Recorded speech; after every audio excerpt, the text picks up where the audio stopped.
magsalita na si Pastor Edwin at kami po ng mga tagapakinig na ang lahat po ang may mananatiling may matututunan sa iyong mga salita, Panginoon po. Na ito ang aming dadalhin sa araw-araw hanggang sa pagdating ng rapture po. Dahil ito po lang ang aming ninanais sa aming buhay. Mula nung aming malaman ang katotohanan, Panginoon po. Maraming salamat po. Binabalik natin ang po pasasalamat at pagpuli sa iyo lamang aming Panginoong Jesus, sa iyong pinapos sa krus ng Kalbaryo. Maraming salamat po. Amen. Okay, bago tayo magsimula, tinatawagan ko muna si Pastor Lodi kung lahat dahilan para tayo magpasalamat sa Panginoon. Amen. Amen. Yes, amen. Yung kayo galing sa malayo, binigay ng oras para sa Panginoon. Hindi yung ginagawa ko dati sa ginagawa natin ko dahil sa gospel. Amen. Amen po ba? Amen.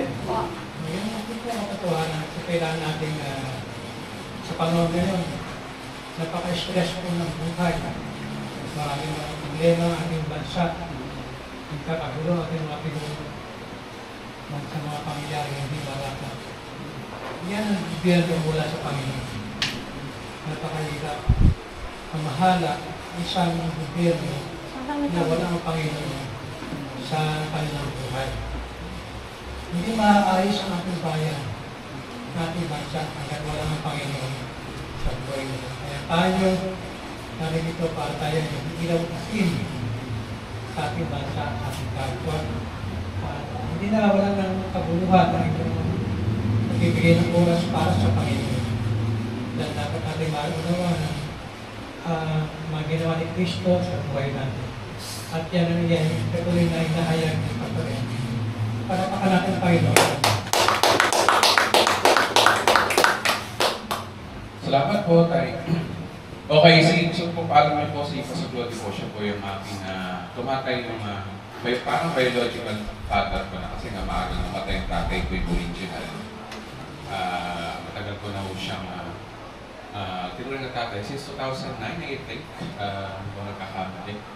Batang gusto-gusto lang ako dito dati. At lagi na umiiyak sa tatay ko pag may mga problema. Natatrabaho pa ako sa City Hall noon, pero Berted Gospel pa kami noon. Pero kahit Berted Gospel kami noon, naririnig ko na sa kanya yung mga salita na parang may grace, naririnig ko na sa kanya. Never na ako yung silahan ni minsan, kahit na marami akong mga kapalpakan. So, siya'y nauna na nag-aral sa EMI. Siguro na-adapt na yun. It takes 5 years pa bago ko maintindihan bago ako sumunod sa kanya. Kaya, yun ang dahilan.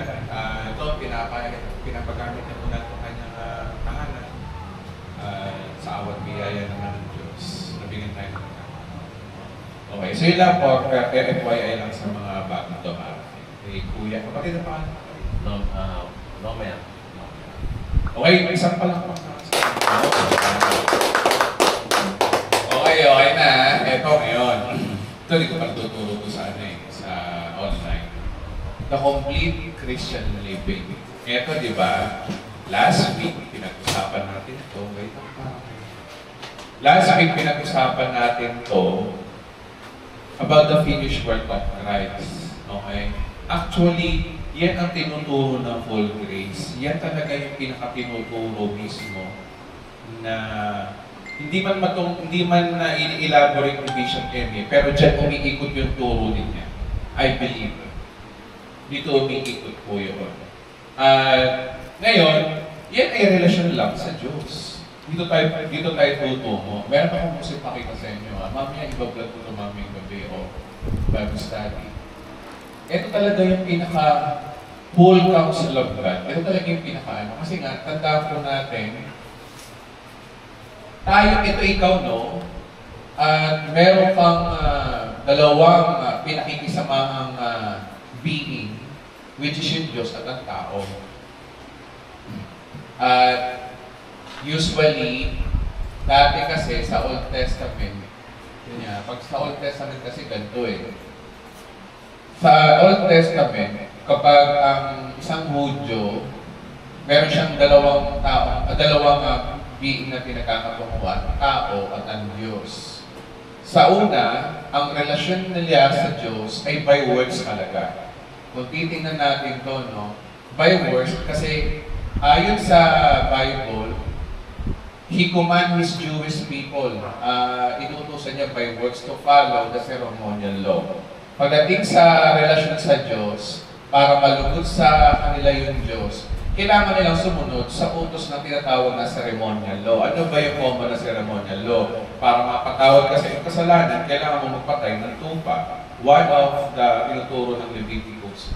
Gusto niyo yung ceremonial law na ito? Ibig sabihin, lahat ng law regarding sa ceremonial law, kailangan malugod ang Diyos sa iyo. Ito yung pagsunod mo, ito yung paghain mo, ito yung lahat. Pati yung mga hinihingi ng ceremonial, mga yung ceremonial, or pag sinabi ng ceremonial, yung mga dapat, halimbawa, kailangan ka maghugas ng iyong paa bago pumangon sa templo, mga gano'n. Kailangan ganito o hindi malulugod ng Diyos sa iyo. Gano'n ang relasyon nila sa Diyos ka. By works. At sa Jewish naman, He commands Jewish people to follow the moral law. Kung titignan niyo yung 10 utos, no? Hati yun eh. Isang ceremonial law, isang moral law. Ang ceremonial law, ito yung una, huwag ka magkakaroon ng ibang Diyos tungkol sa akin. Relasyon sa Diyos yun. Huwag kayong sasamba sa mga Diyos-Diyosan. Ipangilin niyo ang araw ng pamamahinga. That is part of the ceremonial law. Pagdating naman sa huwag kang papatay, huwag kang nanakaw, igalang mo ang iyong ama't ina. Ito yung moral law na po yun. Kung mapapansin nyo so ibig sabihin mga kapatid, ganito ang mga Hudyo. Ngayon, dumating si Christ. Pinalaya sila. Ang sabi nito sa Bible, hindi kaya ng tao dahil ang tao makasalanan at mga Hudyo makasalanan, hindi nila kaya kabutin ng Diyos. Kaya yun ang dahilan kung bakit nabago yung dito na nangialam ng Diyos. Hindi kaya ng tao na matuwa yung Diyos sa'yo, makita ng mga handog-handog mo, mga hain mo. Di ba sabi ng Diyos, di ba kay sa haing sinunog, hindi ka nalulugod. Inamin ni David yun. Di ba? Ibig sabihin, hindi nalulugod talaga ang Diyos sa mga ceremonial na yan. So anong ginawa ng Diyos? Ay nakialam na ang Diyos, eto na, sa bagong tipan. At hindi lang Hudyo ang tinuruan nito, kundi buong mundo na ito na sistema ng tao sa Diyos. Ang Diyos, ang tao, dalawang pinakikitunguhan niya eh. Tao, syempre ang Diyos. At ito yung pinag-aralan natin ng full grace, na hindi mo kayang dumiretso sa Diyos, kailangan mo ng faith. May faith dito na wala. Pero may nakasulat yung faith. Kailangan din ng faith. At faith what? To Christ, where siya yung gumawa in our behalf. Ito yung mga ginawa niya, ito yung pinag-uusapan natin, di ba? He forgave our sins. Hebrew 9:12, pinatawad ng ating kasalanan, naligtas tayo forever, nalimbalan tayo forever. Nandiyan yung mga verses. Kaya hindi tayo pwede magbigay dyan ng verses kasi making sure na tinuturo natin ay accurate at ayon mismo sa gospel. He made us blessed and highly favored. May tayo pinagpalat, pinaburan ng Diyos. So dahil kay Kristo ginawa niya na yan, ang gagawin mo lang is manampalataya sa Kanya para sa ganoon, ang Diyos ay malugod sa iyo. Magkaroon ka ng peaceful relationship sa Diyos at makuha mo yung pabor ng Diyos. Paano makukuha yung peaceful relationship sa Diyos? So, magitan ng mga gawa mo ba? Hindi. Christ's work. Ayun yung napag-aralan natin. Ito yung napag-aralan natin. Ito yung napag-aralan sa loob ng 2 weeks na wala tayong pinag-usap kundi finished work of Christ, finished work of Christ. Ngayon, eto ngayon. Dito na tayo dadako ngayon. Eto, ikaw. Meron kang relasyon sa tao. At maraming sinasabi ang Bible regarding sa relasyon sa tao. At unfortunately, hindi na nakialam si Kristo dyan. Kailangan mo talaga by works. Kaya ang relasyon natin sa tao, by works, hindi by faith. Saan nakakita ng by faith sa tao? Nananampalataya kung hindi ka na-open kapatid. Faith yun eh. Pero hindi ganun. By works. Tsaka si Kristo hindi nakialam dyan. Bakit? May free will ang tao eh. So kailangan mo mag-effort. Ito yun. Ito yung mga tinuturo ng Biblia. Kaya nga, ang una niyang utos, eto ngayon yung ating di ba dito, finish work of Christ, 5. Eto, 2 lang ang ating susundin. Na utos talaga ng Biblia. Wait lang. Ikaw, bubalik mo dyan. Wait lang. Utos talaga ng Biblia. Alam niyo mga kapatid, pag sinasabing utos, utos. Pag sinabi ng Biblia na utos, yun ang utos. Hindi natin pwedeng sabihin na eto pinapasabi ng Panginoon utos. Maraming mga Kristiyano ganyan, especially mga MCGI, ganyan. Lahat na nakikita lang sa Bible, utos pa to, utos, utos. Hindi lahat utos. Pag sinabing utos, utos. Pag sinabing ito ang pinapasabi ng Panginoon, utos yun. Pero pag sinasabing saganang akin, kagaya ni Pablo, saganang akin, nais ko sana ay mga mag-asawa, huwag na lang magsiping, mga ganito rin, sabi ng si Pablo. Sabihin, salita lang niya, suggestion. Dumalo kayo sa pagtitipon, suggestion, opinion, payo, pero ito talagang utos. Ngayon, ano yung utos na yun? Una, si Kristo may utos. Kaya basahin natin. Ang sabi ni Kristo rito, no, John chapter 13, verse 34, sabi dyan, okay, bagong utos. Gusto talaga ng utos. Ito si Kristo may kautosan. Alam nyo, walang kautosan yun sa New Testament. Meron. Pero hindi para sa Diyos. Ito ay para sa tao. Basahin natin John chapter 13. Okay, dito na tayo papasok ngayon sa relasyon sa tao. Sabi rito, no? Ito letra por letra, utos talaga. Ang sabi ni Kristo, no? Isang bagong utos. Ano daw? Ang binibigay ko sa inyo ngayon. Kanino applicable to? Oo, kausap niya mga Hudyo. Kausap niya mga apostol. Context, oo. Pero yung mag-ibigan kayo, bakit? Sila lang ba marunong umibig? So sa akin to. Sabi ko, isang bagong utos na binibig ko sa inyo ngayon, mag-ibigan kayo kung paano kayo inibig, gayon din naman, ano daw, mag-ibigan kayo, ano, para maligtas ba? Hindi. Ang sabi sa 35, kung kayo mag-iibigan, maliligtas ba kayo? Hindi. Hindi tungkol sa Diyos yan. Makikilala ng lahat na kayo'y alagad ko. So, kanina pa tungkol to? Tao. Sabihin, pagdating sa kautusan ni Kristo, ang inuutos niya ay inuutosan tayo na maayos na relasyon sa tao. That is exactly what the Bible says. Kung titignan nyo rin, no, bago yan, may utos Yung 10 utos, ginawa ni Kristo, ginawa ni ibang dalawa. Diba ang sabi roon? Ibigin mo ang iyong Diyos sa buong puso mong kaluluwa mong lakas. Ibigin mo ang iyong kapwa gaya ng iyong sarili. Dalawa. So tama yung theory natin, dalawa, ibigin daw ang Diyos, ibigin ang tao. Kaya nga lang, Old Testament. Kaya nga sinabi ni Kristo rito, isang bagong utos. Wala na siyang inutos para sa Diyos, ang inuutos niya sa tao. Bakit gano'n? Wala siyang inuutos para sa Diyos. Kasi ginawa na nga na lahat Diba? Ginawa niya na yung para sa Diyos. Para mapalapit tayo sa Diyos. Ang gagawin niyo lang, magtiwala lang kayo sa ginawa ko, okay na kayo sa Diyos. Ang problema na lang yung kapwa niyo. Kaya yun ang sabi niya rito, isang bagong utos. Kung meron mang utos si Kristo, ito na yung pinaka-latest, ito na tapos na. Latest, John 13 na to di ba? Huli-huli na to Nang buhay niya, wala na siyang inabang inuutos Mali ba lang sinabi niya ito ang bagong tipan. Pagpasok ng bagong tipan. Kung meron mang inuutos si Kristo, bago ang bagong tipan, ito na. Mag-ibigan kayo. Ngayon ang tanong, ano ba itong mag-ibigan kayo? Dapat kasi din maintindihan mga kapatid, i-consider natin ang Greek. Kasi sa Greek, maraming pag-ibig pala. Sa atin, love lang. Pag sinabing love, love lang. O anong love? Yung bang asawa mo, pwede mo bang mahalin bilang kaibigan? Pwede naman siguro. Yung bang asawa mo, pwede mo mahalin bilang anak? Bilang kapit mo? O yung kaibigan mo po, pwede bang asawa mahal bilang jowa? Hindi. Pero sa Greek, specific. Sa Greek, pag sinabing pagmamahal, saan pagmamahal? Merong pagmamahal sa kaibigan, ang tawag doon phileo. Sa, sa kamag-anak, relatives. O, basta, alam mo, relatives, alam natin yun.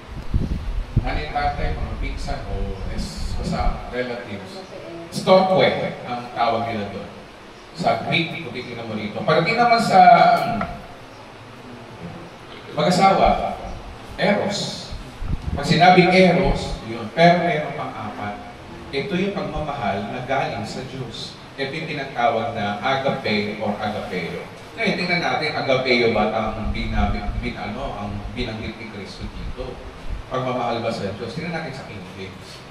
Sabi, attend to you that love, ayan o, agapao, o agapeo, unconditional love po yan. Ito po yung tinatawag na kinuha sa word na iga, ibig sabihin, love. Kung titingnan ito sa lexicon, ito ay ang God's love. Ibig sabihin, ayan na, mag-question na sa kalap. Late na tayo. Mamaya na. Oo, di ba? Agapeo, ibig sabihin, unconditional. Ibig sabihin, ang hinihingi ng Diyos dito, ni Kristo dito, pagmamahal na walang kondisyon. Oo, balik tayo dito Di ba sabi sa John 3:16, for God, John 3:16. John. Favorito ng mga libro na hindi nagbabasa ng Bible, di ba? Sama natin sa Bible yan. John. John lang. John chapter 3, verse 16, di ba? Anong ginamit doon? For God so loved the world. Love. Agapaw.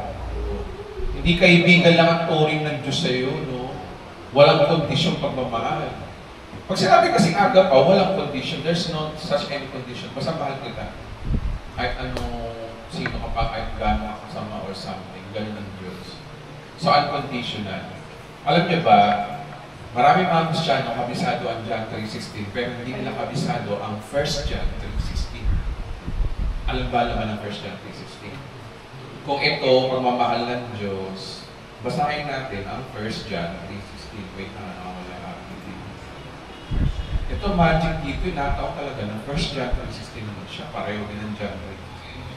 1 John 3:16 ano sinasabi? Sabi dito natin makikilala ang tunay na pag-ibig. Ano yung love dito? Agape pa affection. So, basta agape, ganyan. Balik tayo So, ano daw yung tunay na pag-ibig na nagmumula daw sa Diyos? Okay? Inialay ni Kristo ang kanyang buhay para sa atin, kaya dapat nating ialay ang ating buhay para specifically sa kapatiran. Hindi ito sa kapwa-tao, kapatiran ang tinutukoy dito. Kabiyaya natin. Gano'n ito katindi kung paano inialay ni Kristo ang kanyang buhay para sa atin. Yun ang nais ng Diyos. Kasi, ang gusto niya, nang sa gayon makilala na lahat na kayo mga alagad ko. At tanong, anong klaseng pagmamahal ba ito? Ano ito? Masabi lang na love ba? So, alam niyo ba, ang love, pinaniwalag po yan. Pagdating kay Apostol Pablo, eto yun, gusto niyo ng utos ni Kristo?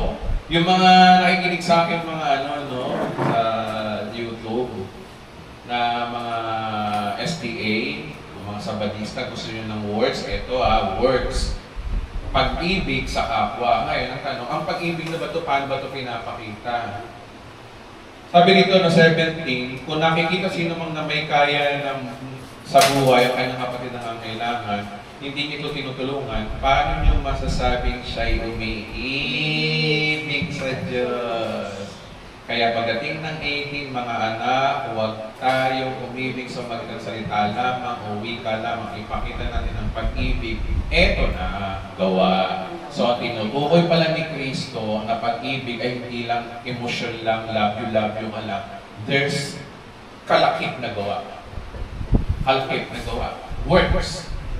Yun yung sinasabi ni James, na faith without works is dead. Na-harmonize na natin ngayon ang scripture. Doon pala yun, hindi sa kaligtasan, hindi dito, kundi doon sa kapwa natin. Kaya kung iintindihan lang natin ang Biblia, if we carefully rightly divide the scripture, maiintindihan natin yung mga missing passages na tinuturo ng full grace. Guys, aminin na natin, ang full grace may missing passages. Ngayon, kinukompleto na natin yung missing passages na yun. Kasi ang problema ko sa mga natutulog ng full grace, masyado nang panati ko sa sa faith. Ang faith, para sa Diyos yun. Pero sa kapwa mo, kailangan mo ng works. Pakita mo sa gawa mo. Eh yan yung mga binabasa natin, yung love na sinasabi ni Kristo na agapeo, may kalakit na gawa. Oh. Ngayon, paano nyo sasabihin ng walang gawa? O, basahin natin. Alam nyo, di ba si Pablo, ang sabi ni Pablo, ang aking ebanghelyo ay hindi katha ng tao, hindi ko inisip ng tao. Ito'y galing sa Diyos, si Kristo mismo ang nagturo sa akin. So ano yung mga tinuro ni Kristo sa kanya? Yung agapeo, yung pagmamahal, dinescribe niya. Mabasa natin ito sa 1 Corinthians 30. Ito, binabasa natin ito, pero hindi natin nag-itindihan yung pinaka-core meaning. Hindi ko na babasahin itong 1 and 2, no? Natalakay ko na ito sa pero sabi rito, no? Ano daw? Ang pag-ibig ay definition of love. O, tingnan natin kung anong pag-ibig ito, no? Para sigurado tayo na iisa yung ating iniisip, Charity ang ginamit ng King James, pero pag-ibig pa rin niya kasi ang ginamit dito, agapeo. Agapeo. Sang-ayon ba tayo na love pa rin yan? Love, affection, ganun pa rin.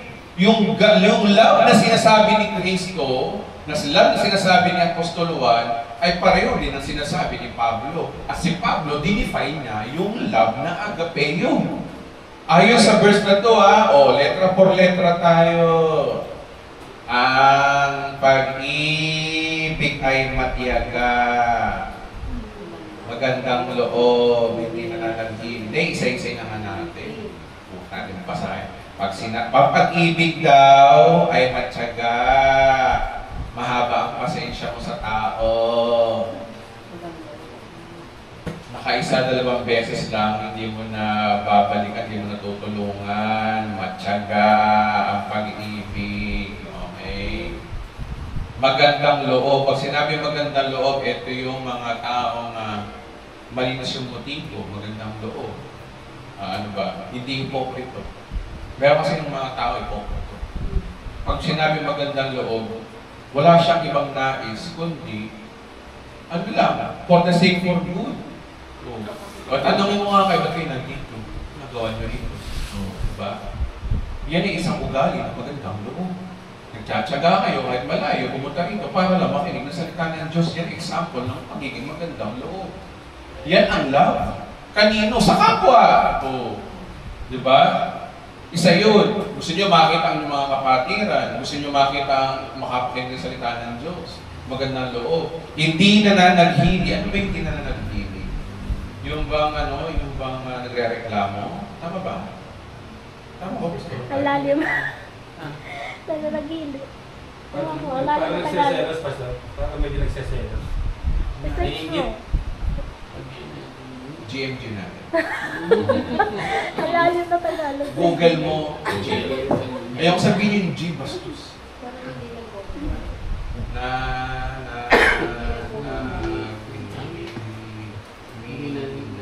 Tagalog na ako, hindi ko pa naintindihan. Resentment, bitter. Yun, hindi naiinggit. Resentment, bitter. Hindi ka bitter. Hindi mainggitin. Ang pag-ibig daw, hindi ganun. Ngayon, kung naiinggit ka sa kapatiran mo, naiinggit ka sa kapwa mo, hindi yun love. Hindi yun love na sinasabi ni Jesus. Kita nyo, nakakadalawa pa lang tayo kasi sakit na to. Tuloy natin. Ito yung sinasabi ni Kristo na pag-ibig, dinify ni Pablo. Ang pag-ibig daw ay nagmamapuri. Sa isang version kaya. Ayun, wala lang. Tama hindi mainggitin. Hindi mayabang, hindi mapagmataas, hindi ka masyadong preskong kausap, hindi ka masyadong nagmamalaki porque may utang na loob sa iyo yung tao. Yan po yung tinatawag na hindi mayabang. Ano pa, hindi magaspang ang pag-uugali. Ano yung magaspang ang pag-uugali? Ito karamihan dito yung mga walang yan. Ito naman nagmumura ba ako? Sinasabi ko lang sinasabi ng, alam ba yung sabi ng walang hiya? Walang hiya, hindi marunong mahiya. That's it. Magaspang ang pag-uugali, makapalis, kapal mo. Toxic. Ano pa? toxic.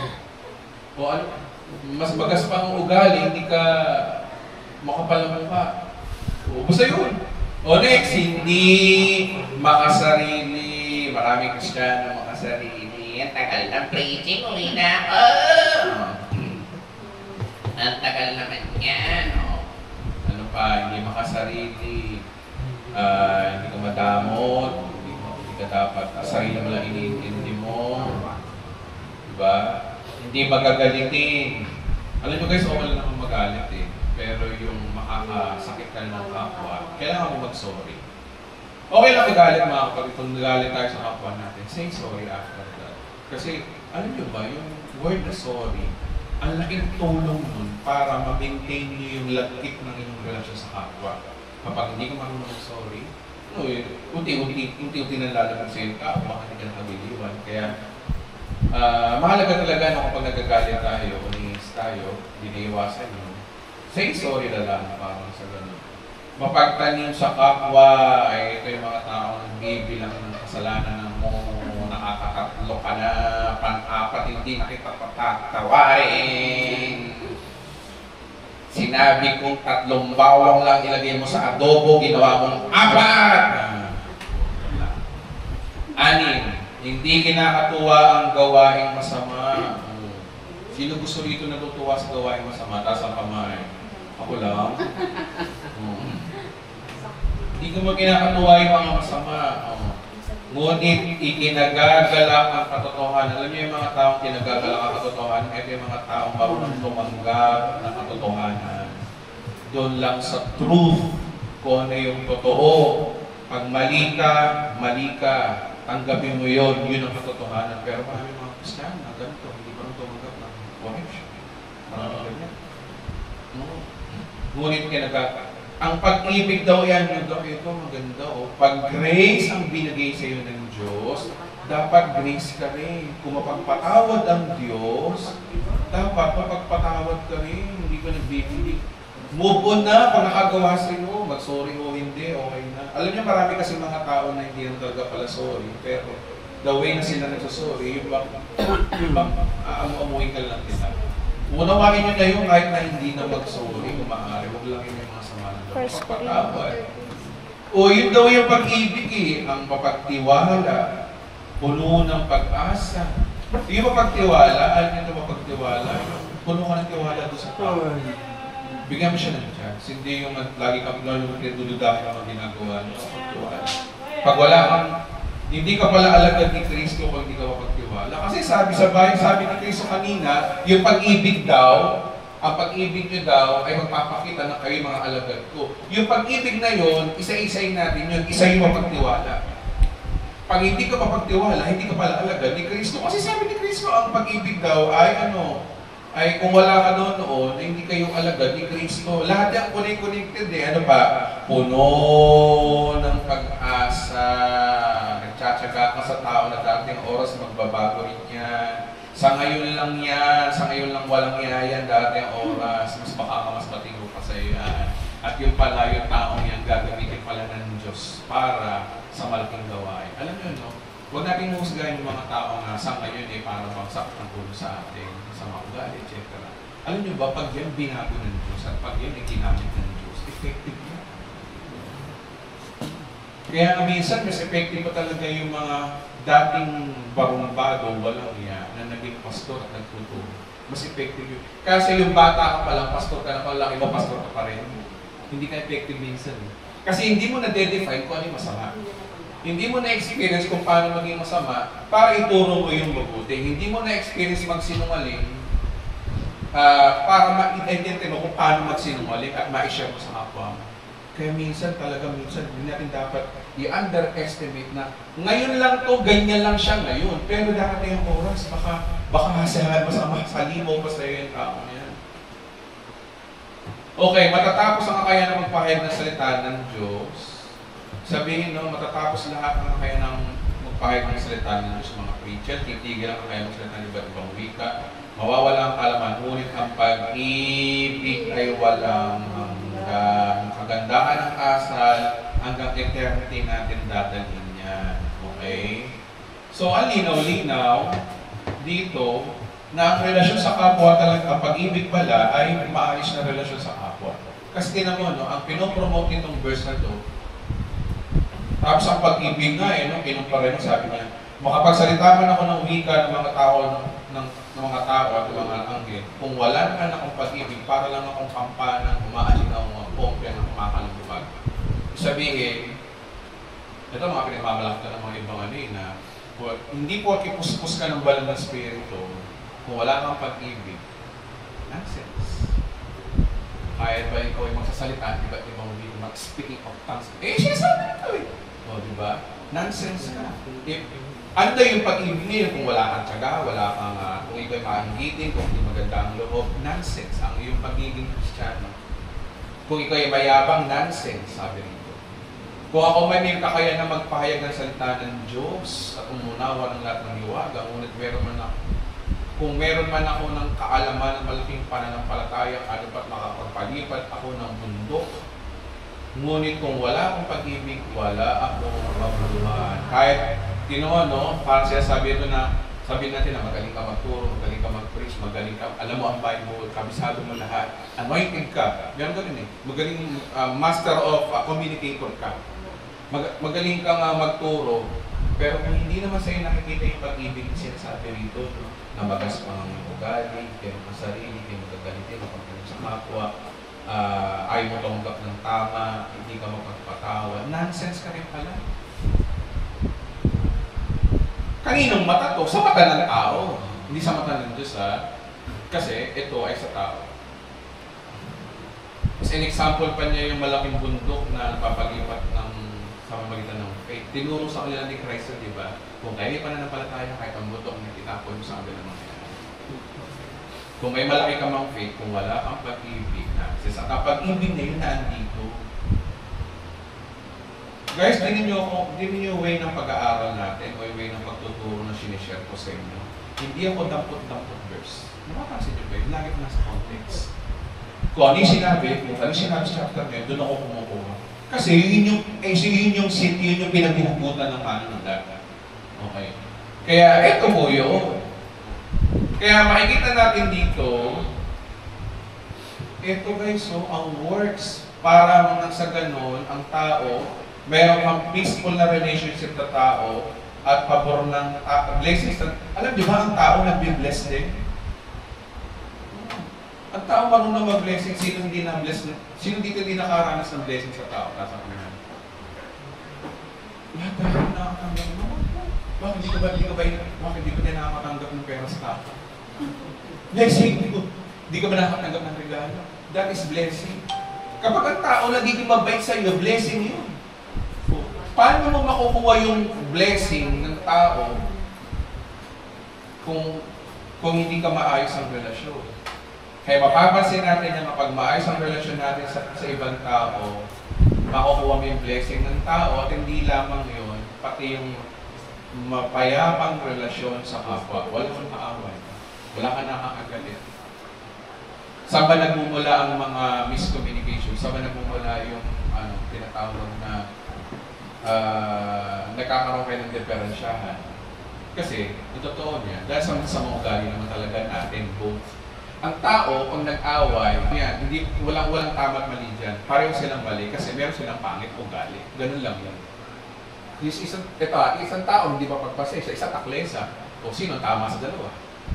Kaya lang naman sila nag-aaway kasi ito, taklesa. Ito naman, isa mayabang din. O galit ang mayabang sa kapwa mayabang. Para magnanakaw sa kapwa magnanakaw. Guys, pag nakakita kayo ng tao nag-aaway, walang tama doon. Malamang pareho yun. Pareho may flaws.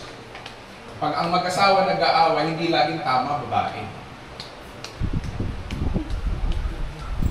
May tama rin na lalaki. Guys, ganito yun. Kung hindi nag-aaway ang dalawang tao, ibig sabihin nun, isa doon perfecto galing. Yeah.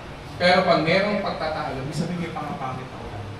Ganun po yung mga kapatid. Tanggapin natin na totoo ng lahat. Tayo may pangit na pag-uugali.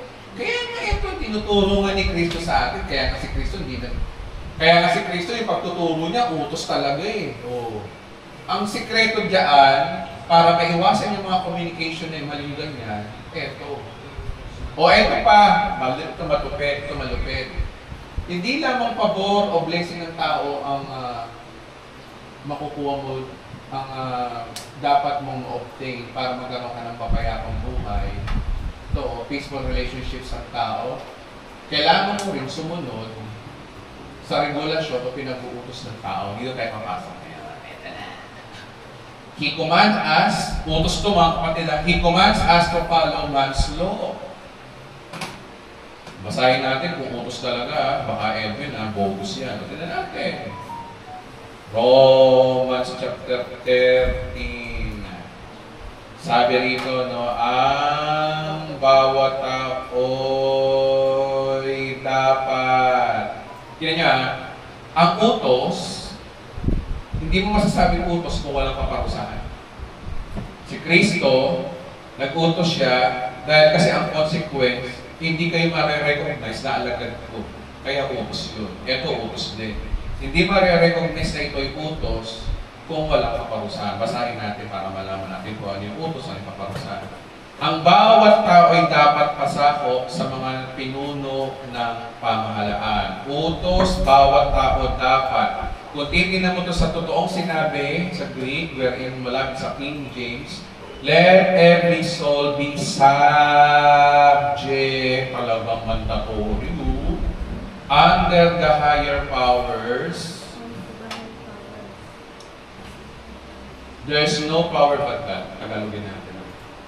Sapagkat walang pamahalaang hindi mula sa Diyos at ang Diyos ang pagtatag ng pamahalang mahihirap. By context, ang tinutukoy dito government. Pero in the sense na ito yung interpretasyon ng Tagalog. Pero kung titignan mo ito sa King James, general na sinasabi rito, guys. Powers na eh. Pag sinabing powers, lahat ng authority na meron ng tao. Bigyan ko ng halimbawa. Kaya ito, let every soul subject to the higher powers. Powers ang ginamit, hindi naman government. Pero sa Tagalog, binabanggit government. Bias, di ba? Pero pag sinabing powers, ngayon ang tanong, ano ba yung sinasabing kapangyarihan ng tao dito? Alam niyo po, ang tao, meron tayong, sa pag-aaral, kung mapapansin nyo, meron tayong 4 na sosyalidad. Gobyerno, simbahan, pamahalaan. Gobyerno, trabaho, pamilya, simbahan. Di ba?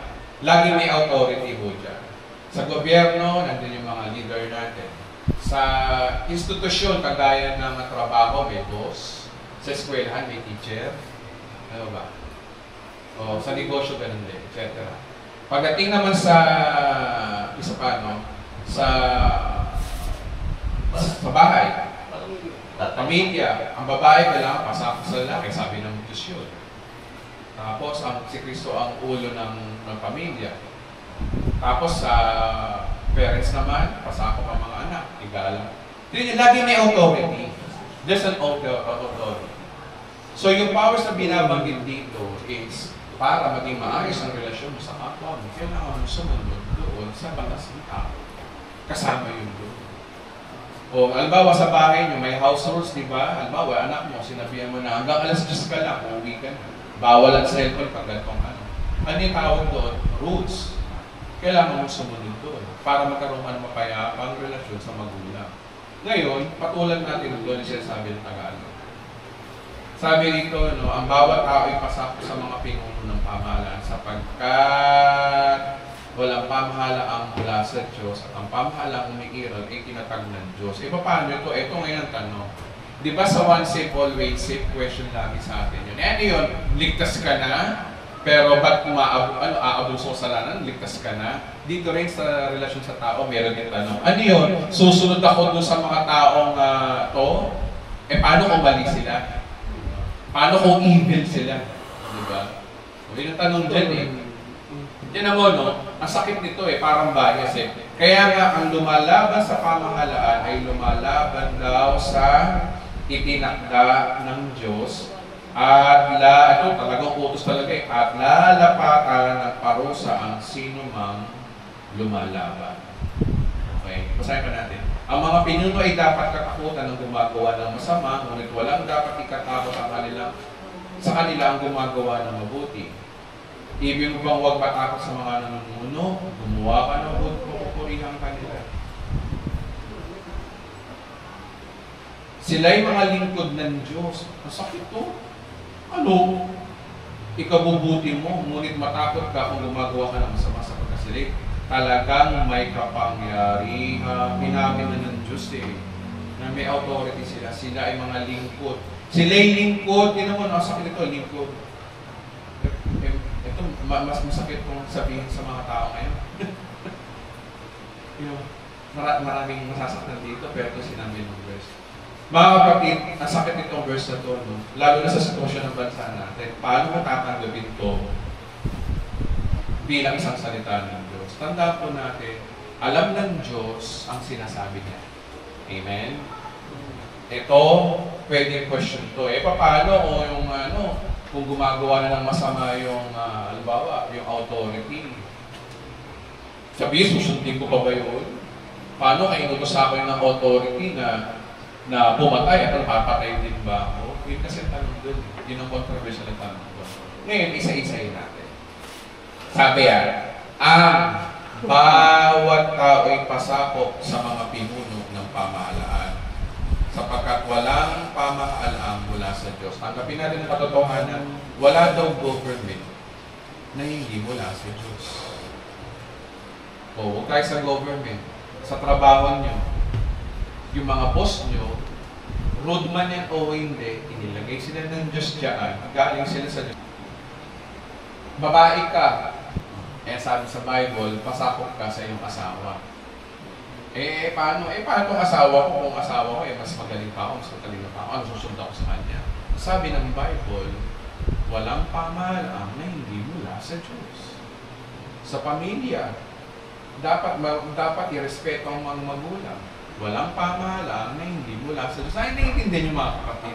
There's no such any leadership na inilagay ng Diyos. Kasi sabi diyan, wala rong pamahalaan na hindi galing sa Diyos. Ibig sabihin, lahat ng leadership, kahit sa simbahan, kahit na yung pastor na yun, sa tingin mo ay mas magaling ka pa, pero ang tanong, hindi sila binigyan ng authority kung hindi sila galing sa Diyos. Yan dapat nating mindset. Lahat ng ito ay galing sa Diyos. Okay. Yun muna start natin. Lahat ng leader galing sa Diyos. I will give an example na evil leader na galing sa Diyos. Sabi, mamaya ang ating 20 verse ako. Kalimutan ko. Mamaya totoo ka mamaya.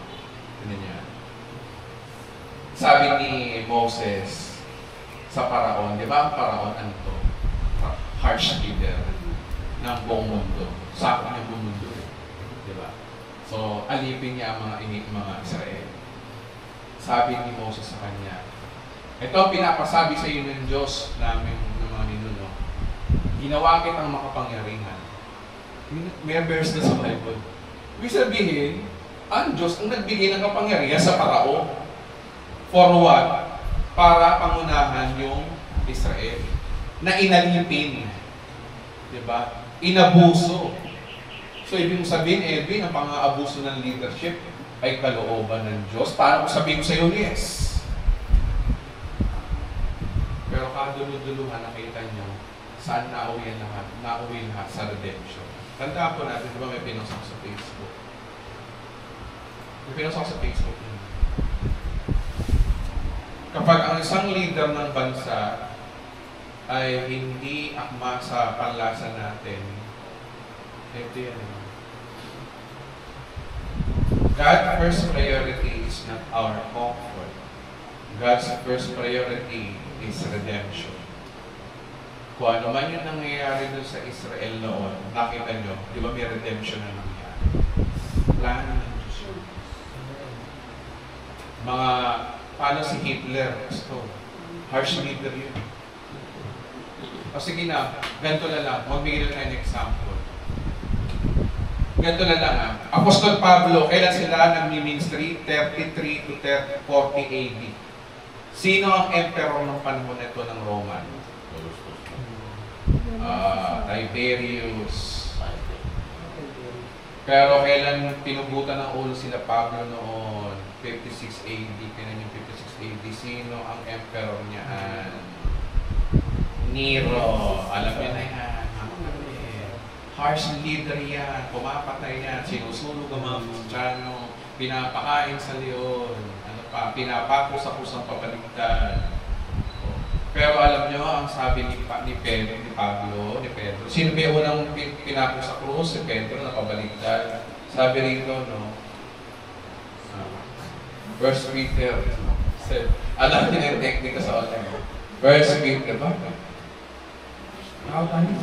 First Peter, chapter 2, verse 7. Si Pedro ay pinugutan ng ulo, pero ano ang sabi ni Pedro? Igalang ninyo ang lahat ng tao at mahalin ang mga kapatid kay Kristo. Mamuhay kayong may takot sa Diyos at may paggalang sa emperador. Tinuturuan ni Apostol Pedro na mga Kristiyano na maging magalang kahit yung malulupit na emperador. O ano pa ba yung verse? Si Pablo, ano ba? Meron pa nga doon, igalang nyo ang inyong pinuno. Kahit maging yung mga malulupit. Even the harsh. Pero nyo, hindi natin alam to na mga Kristiyano, ang turo sa kanila, honor. Give honor. Ngayon, yung mga Pilipino, may honor ba sa mga leader natin? Kayo nga mag-isip. Nakakalungkot isipin na yung mga ganyang klaseng tao, hindi na nare-respect ang batas. Kaya tingnan nyo ang nangyayari. Kaya yan ang aabotin mo talaga. Kaya ito po yung sinasabi dito, tingnan. Kaya nga ang lumalaban sa pamahalaan ay lumalaban daw sa ano daw? Itinakda ng Diyos. Ako ba may sabi niyan? At lalapatan ng parusa ang sino mang lumalaban. Hindi tayo dapat matakot sa mga leader no? Kung gumagawa ka ng tama, kaya sabi dito, no, ang mga pinuno ay dapat katakutan ng gumagawa ng masama. Katakutan mo lang naman ng kung may ginagawa ka mali. Ngunit wala dapat ikatakot sa kanila gumagawa ng mabuti. Ibig ba kung matakot sa mumuno? Gumawa ka ng mabuti, mapurihan ka. Tinan nyo, no? There's always an order na kailangan mong sundin. Sa traffic lang, di ba? Sumunod ka sa batas traffic ko. Agaya noon, may napanood ako noon, beating the red light, tumakbo agad, bangga. Gulong sila tatlo dun, no? Kasama yung patay yung babae na nakangkas, kawawa lagi nakangkas. So ano problema? Not following the rules of traffic authority. Talaga mapapahama ka kasi nga ang tao, meron silang sistema. Na sistema ngayon, pag sumunod ka, mapapaayos ka. Pag hindi ka sumunod doon, hindi ka mapapaayos ka. Pero at least ngayon, binibigyan ko kayo ng magandang pundasyon. Ito po yung Christian living. Okay? Naligtas ka because of Christ's works and doon, after you save, there's a good works para sa tao. Ngayon, ang tanong, Edwin, ang sabi sa Bible, not by works para ma-please natin ng Diyos. Tama. Ibig sabihin, wala nang kabuluhan yung ginagawa natin mabuti. Mali. May kabuluhan yan sa tao. Kung gusto mo na maayos na buhay, tahimik na buhay, good works sa tao. At ito pa, may pangako ang Diyos. Basahin natin. May sinabi ang Diyos Dito tayo matatapos. Okay. Simulan ko rin sa Matthew chapter 6 verse 19. Ano ba yung silbi ng good works sa atin bilang isang mananampalataya? Matthew 6:19, bigyan ko ng idea. Ang sabi rito, huwag kayo mag-impok ng mga kayamanan dito sa lupa. Dito yung maninirang ba't ganito itong version na ito? Kasi sa naman ito. Huwag kayo mag-impok ng mga kayamanan dito sa lupa. Dito yung may maninirang insekto at kalawa. Insekto pala yun, hindi. At may nakakapasok na magnanakaw. Sa halip, mag-impok kayo ng kayamanan sa langit. Ito yung walang maninirang insekto. Sapagkat kung nasaan ang inyong kayamanan, naroroon din ang inyong puso. Ibig sabihin, mga kapatid, kung titingnan nyo ito, ang context nito ay regarding sa paggawa ng mabuti. Ang paggawa ng mabuti, nagre-resulta doon, naging pagkaroon ng kayamanan sa langit. So, ibig sabihin, mga kapatid, may impact pala ito sa eternity. Itong ginagawa natin mabuti sa kapwa natin. Diba? Wala nakakakita, nagbigay ka, na nakakita, wala pumapalakpak sa'yo, okay lang. May pumapalakpak na kayamanan sa iyo sa langit. Okay? Ngayon, gano'n ka to, Edwin, na there's a treasury in heaven na kayamanan sa langit. Ano to? Literal ba to? Paano sabihin sa literal? Literal ko ito. Okay, basahin natin. Ito, hindi na tayo papasok sa eschatology. Sabi sa Revelation chapter 22, verse 12, ito.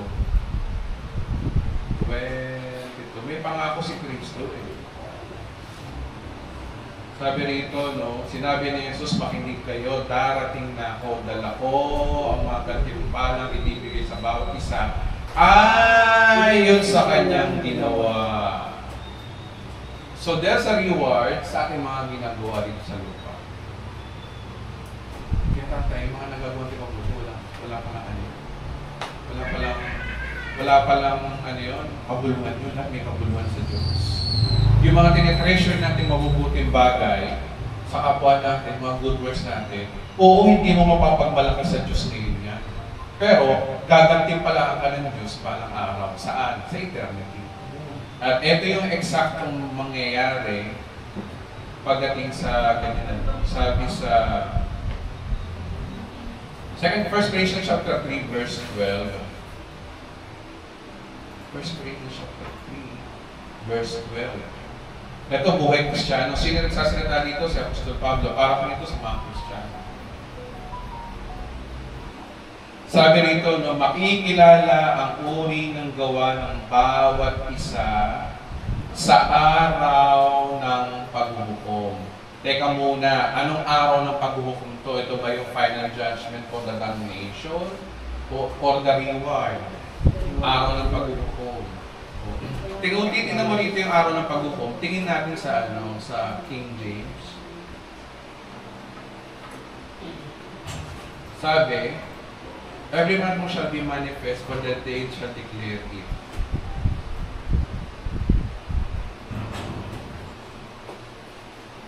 Okay, may araw ng paghukom na binabanggit dito.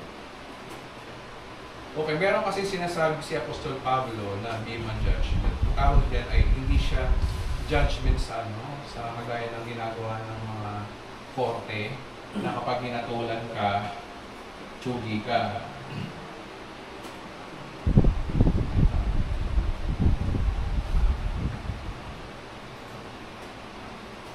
Yun, 2 Corinthians 5:10. Sabi sa 2 Corinthians 5:10, basahin ko, no? Sapagkat lahat tayo ay haharap sa hukuman ni Kristo. Sinong kausap? Kristiyano, Corinto, Hentil, Pablo, dispensation of grace sa panahon natin. Ano daw, sapagkat lahat tayo, sino tayo? Tayo mga Kristiyano, ay haharap sa hukuman ni Kristo. Kailan ito mangyayari? Napag-usapan natin na ang Kristiyano sa church age, pag ni-rapture, habang nagkakagulo sa lupa, 7 years tayo nasa langit. Have wedding with Jesus. And then after that, follow, bago yun, kaya tinatawag na, ipapasok yung Bema Judgment. Ayos pag-aaral natin. So, ang Bema Judgment, ngayon, ano ba ang Bema Judgment? Kung titignan mo yung word dito, saan ba galing yung Bema na yung Bema? Judgment seat ay nakalagay, Bema. Bema. Diyan kinuha yan. From the base, a step that is footbrake. Ibang klaseng judgment to. Alam niyo yung sa Olympic, di ba? May first, second, third. Di ba? Pag nanalo ka ng silver medal, tatayo mo sa third. Tapos, yung bronze. Tapos gold, di ba? Ang tawag doon, Bema. Platform.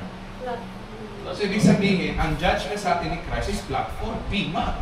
Sabihin, for the reward. Oh, di ba? Bima nga eh. Lalo na ito sa panahon ni Apostol Pablo, dahil ito ay nasa, alam nilang kultura ng Roma, napapanood niya siguro pag may gladiator of mga sports na yan, meron silang bima judgment for reward. Doon niya kinuha yun.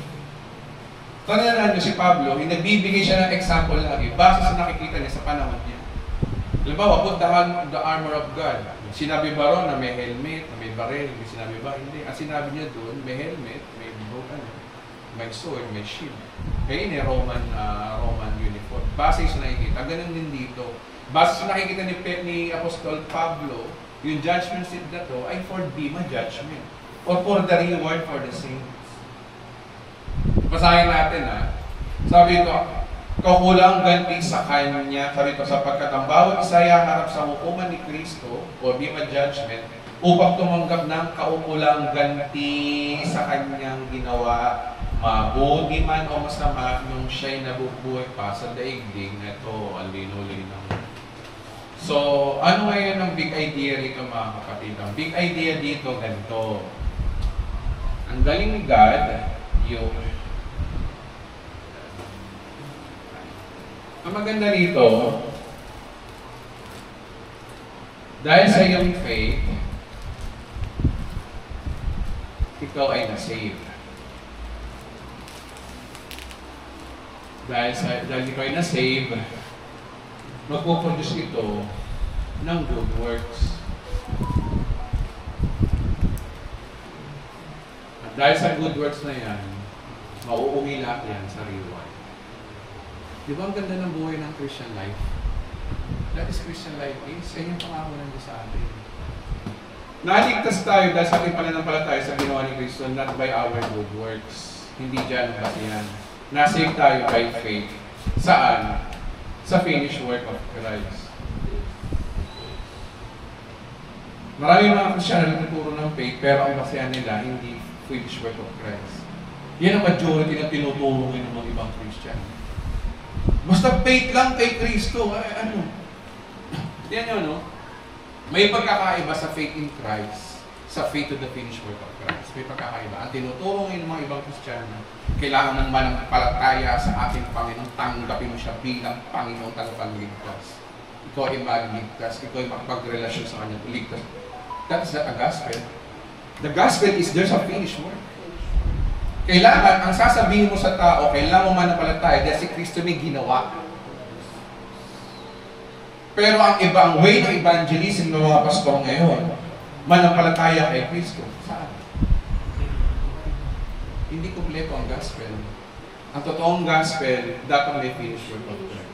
So yung faith na to, ano yung dahilan kung ba't ko'y na-save? Good works and then the reward. Ngayon, ang tanong, boring ba mabuhay ang sa Kristiyano? Boring ba? Huwag ka ng pamamalan sa akin. Kumpleto ang Diyos. Kaya hindi malaking ko wala naman siguro sa atin kung titiwala ka lang kay Kristo. Yung good works na yan, sa tao yan eh.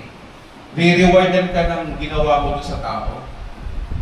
Yung ginawa ni Jesus may reward na dahil kung ba't ka na-save. Pero yung gagawin mo, may reward yan sa eternity.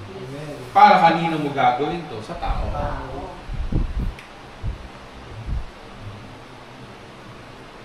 Kaya yung mga pastor na tuturo na you can please, dapat si Lord ang i-please mo, huwag ang tao, balik ka. That's a false gospel. Ayon sa tinuturo ng Biblia, kailangan i-please ang tao.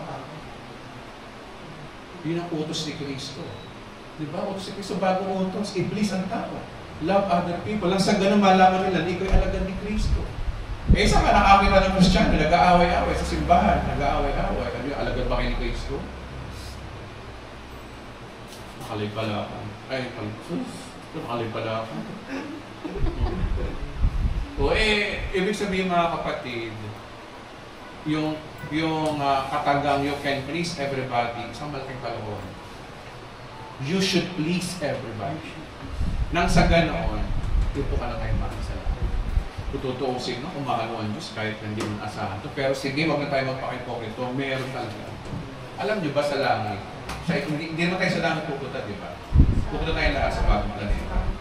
Ang sabi sa Mateo 5:19, ito, mapag-uusapan natin ito sa last part ng Katapusan ng Mundo series.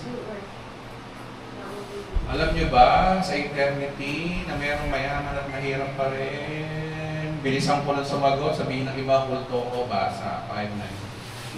Sabi rito, kahit ang sino mang magpawalang halaga ng kaliliitang bahagi nito ay magtulong ng ayon sa tao, ibibilang, ito yung idea, no? Ibibilang na pinakamababa sa kaharian ng Diyos. Ngunit ang gumaganap ng kautusan at tuturo, ito pa rin iyon, ibibilang ng dakila sa kaharian ng Diyos. Merong pinakamababa, merong dakila, saan? Sa kaharian ng Diyos. Ako may sabi? Hindi naman ako sa eternity. Ang masakit nun, eternal ka nun ganun. Hindi ka kaya dito sa lupa, kahit maghirap ka, dati oras ay yaman. Hindi yun talaga fix na. Kasi yung mga kayamanan na meron ka, galing sa Diyos. Binigyan na sa iyo na yung Diyos yung dapat ng reward para sa iyo. Yun na yun, fix. Ito yung limitasyon mo sa eternity, ito yung... Pero maganda na ligtas kami buhay na walang ang dapat.